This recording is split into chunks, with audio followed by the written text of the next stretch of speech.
कैफ, आज जो पारी खेली है विराट कोहली ने, उन्होंने खुद माना कि ये उनके लिए भी बहुत स्पेशल पारी है। और सबसे इंटरेस्टिंग बात जो मैंने ऑब्जर्व करी वाइल वॉचिंग दिस मैच वो ये थी कि किसी भी पल ऐसा नहीं लगा था कि विराट कोहली ने गिव अप किया हो। हर वो बॉल जो वो मिस कर रहे थे, जो उन्हें लग रहा था कि चौके के लिए या छक्के के लिए जा सकती थी, जिसपे उन्हें 2 रन मिले, या फिर हर वो बॉल जिस पर उन्होंने अच्छा शॉट खेला, वो अच्छी तरह से पूरी प्लानिंग के साथ आखिरी मोमेंट तक कोशिश कर रहे थे। कुछ लक फैक्टर रहा और कुछ कोहली फैक्टर रहा, आप मानेंगे? देखिए पोस्ट मैच इंटरव्यू अगर आप सुनेंगे विराट कोहली का, उन्होंने बोला कि मैं थोड़ा डर गया था जब मैं 20 बॉल पे 12 के आसपास खेला तो मैं बहुत स्लो खेला। खुद मान रहे कि हाँ मैं थोड़ा परेशान था, घबराया हुआ था कि क्या करूंगा, 4 विकेटें गिर गई हैं और मुझसे एक रनआउट भी हो गया। जो कॉलिंग हुई थी, अक्षर पटेल रनआउट हुए थे, वहाँ तालमेल में गड़बड़ी दिखी तो उसके बाद 4 विकेट गिर गई। परेशान थे कोहली, पर देखिए जब आप बड़े प्लेयर होते हैं, जब आपको तजुर्बा होता है कैसे यहाँ से निकलना है, वो सब तजुर्बा इस्तेमाल किया कोहली ने। आज बहुत संयम से बल्लेबाजी करी शुरू में, बाद में बड़े शॉट लगाए। ये बहुत ही अलग पारी थी विराट कोहली की, जहां उन्होंने बोला कि शुरू में दिक्कत में दिखे, बाद में बड़े शॉट मार के मैच को निकाल के ले गए। तो ये एक ऐसी पारी है जहां, और देखिए इतनी मायने रखती है उनकी लाइफ में ये पारी कि जीतने के बाद फिस्ट बम भी कर रहे हैं वो, थोड़ा सा इमोशनल भी हो गए, थोड़ा आंसू भी बहा कि दिल से वो फील था कि ऐसी पारी बहुत साल से आई नहीं। उनका बल्ला शांत था लगातार। बड़े प्लेयर तो हैं पर ऐसी पारी नहीं आ पा रही थी। सब चिंतित थे, उनके फैंस चिंतित थे, खुद विराट कोहली भी चिंतित थे कि भाई हो क्या गया, सडनली इतना बड़ा प्लेयर हूं मैं और मैं चेस करके मैच जिता नहीं पा रहा हूं। पर आज वो दिन आया और दिवाली से एक दिन पहले आया तो पटाखे तो फूट रहे हैं। और जो फैंस वहां पहुंचे, जिन्होंने मैच को लाइव देखा, इनकी खुशकिस्मती कि वहां पहुंच के उन्होंने बल्लेबाजी देखी विराट कोहली की, जहां इंडिया बिल्कुल मैच से बाहर था, जिता के लाए विराट कोहली।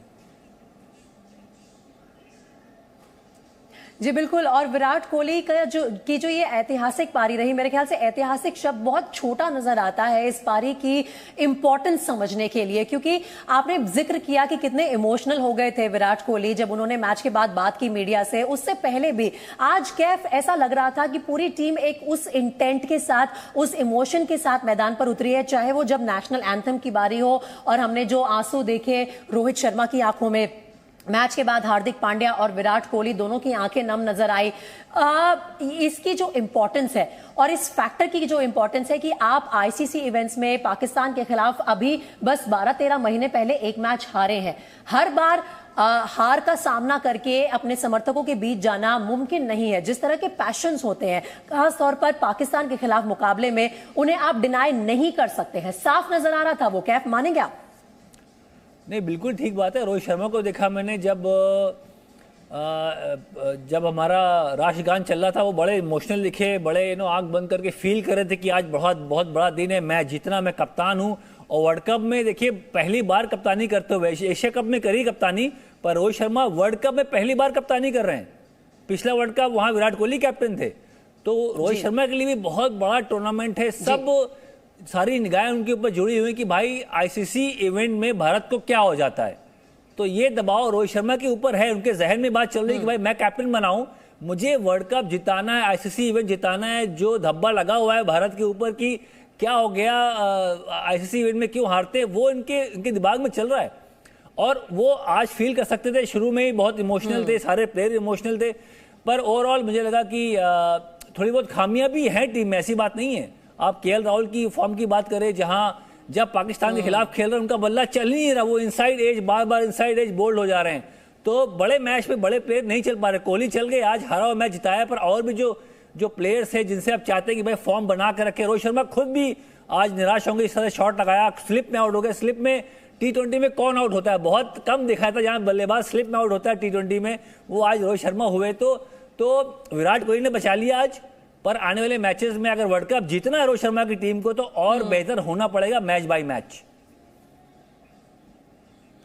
विराट कोहली ने बचा लिया आज, और मेरे ख्याल से कैफ कहीं ना कहीं 130 करोड़ भारतीयों की दुआओं ने भी बचा लिया आज, क्योंकि जब हम इस मैच में आखिरी ओवर में पहुंचे तो टास्क बहुत बड़ा था हमारे सामने। जहां 6 गेंदें डलने वाली थी इस आखिरी ओवर में, कुल मिलाकर 9 गेंदें डली, एक एक करके। मैं उन 9 गेंदों पर क्या हुआ पहले आप दोनों को बता देती हूं और फिर आप दोनों के रिएक्शंस भी लूंगी। पहली गेंद पर हार्दिक आउट हो गए, ये हम आखिरी ओवर की बात कर रहे हैं, बहुत बड़ा झटका लगा भारतीय टीम को।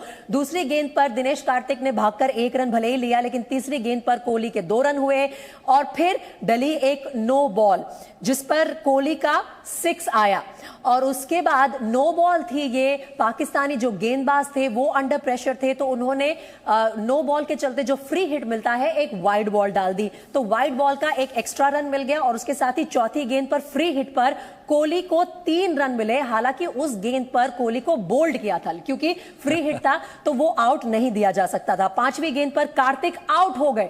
अनबिलीवेबल सिचुएशन थी, मैं वहां मौजूद थी मेलबर्न क्रिकेट ग्राउंड में और किसी को यकीन नहीं हो रहा था कि आखिर हो क्या रहा है। और फिर आखिरी गेंद पर अश्विन ने जो विनिंग रन्स मारे, उसके बाद भारतीय जीत जो है वो कंफर्म हो गई, पुख्ता हो गई और उसके बाद कोई भी डाउट नहीं था कि आज के मुकाबले में भारत की नैया को पार लगाने में विराट कोहली का और उनकी जो साझेदारी रही आखिर में जाकर पहले हार्दिक पांड्या के साथ और फिर सोच समझकर किसी तरह से उन्होंने फिनिशिंग लाइन के उस पार पहुंचा दिया टीम इंडिया को। तो शोएब, इस बात में किसी को शक नहीं है कि ऐतिहासिक पारी खेली है विराट कोहली ने, लेकिन वो जो आखिरी ओवर में हुआ, मैंने देखा कि आपने भी ट्वीट किया है और कहा है अंपायर भाइयों फूड फॉर थॉट आज रात के लिए, किस ओर इशारा है आपका?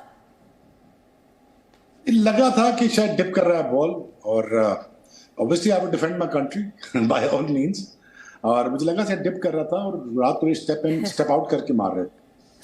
पर लॉ यही कहता है कि बोल्ड होने के बाद बॉल डेड नहीं होती जब तक फील्डर के हाथ में आ न जाए और रुक न जाए, तो उसमें कोई दो राय नहीं है। लॉ इज वेरी क्लियर और अंपायर को थर्ड अंपायर की तरफ जाना चाहिए था, पूछना चाहिए था कि यार कि लेंथ ठीक थी क्या, वेस्ट हाइट ऊपर थी या नीचे थी, पर this is give and take ना, ये तो होता ही है।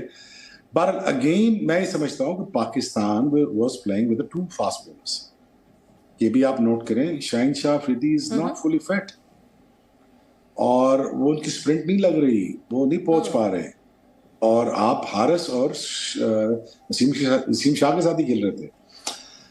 और दूसरी बड़ी गलती है कि आप नवाज को 13, 14, 15 ओवर में करवा लें, उसमें ही खैर 15 रन दे देते या 20 में दे देते तो कोई ऐसी बात नहीं थी। एक्सेलरेशन तो स्टार्ट हुई 17वें ओवर से हुई, बट अगेन ये उसकी जिम्मेदारी नहीं है नवाज वो आखिरी ओवर करे, ये उसकी जॉब नहीं है। दूसरी बात ये है कि पाकिस्तान का मेजर बैट्समैन 8वें नंबर पे आ रहा है, तो फिर आपको बैटिंग की जरूरत क्या है? Let's make it very clear. Pakistan needs to go out there with the help of another fast bowler by dropping Haider Ali, जिनका रोल को डिफाइन नहीं समझ आ रहा, डेफिनेशन समझ नहीं आ रही उनकी रोल की, वो करना क्या चाहते हैं, वो क्यों ऊपर आ रहे हैं, नीचे क्यों जा रहे हैं। वो ड्रॉप करके वसीम जूनियर को लाएं या मैन को लाएं। अगेन देखें, मैं पता नहीं आपने शायद वीडियो देखी कि नहीं देखी, मैंने कहा था कि पाकिस्तान की जो बॉलिंग लाइनअप है उसमें शाहीन शाह अफरीदी अगर आता है तो उसको सपोर्ट चाहिए होगी इधर फास्ट बॉलर की, क्योंकि वो ऑल इन ऑल आके वो ब्रेक थ्रू नहीं देगा आपको। और आपने देखा शाहीन वैसा लगा नहीं आपको आज। सो यहाँ मुझे लगा कि Pakistan was only playing fast bowlers. जी नहीं, आपने बहुत वाजिब सवाल उठाए हैं और बाबर की कप्तानी पर भी सवाल उठाए हैं। आपने साथ ही ये भी बताया है कि क्या ये पूरी टीम जो पाकिस्तान ने आज के मैच में उतारी थी वो फुली फिट थी या नहीं थी, क्या ये बेस्ट फुट फॉरवर्ड रखा पाकिस्तान ने या नहीं रखा। इस सब के बारे में डिटेल से मैं आपके साथ चर्चा करूंगी।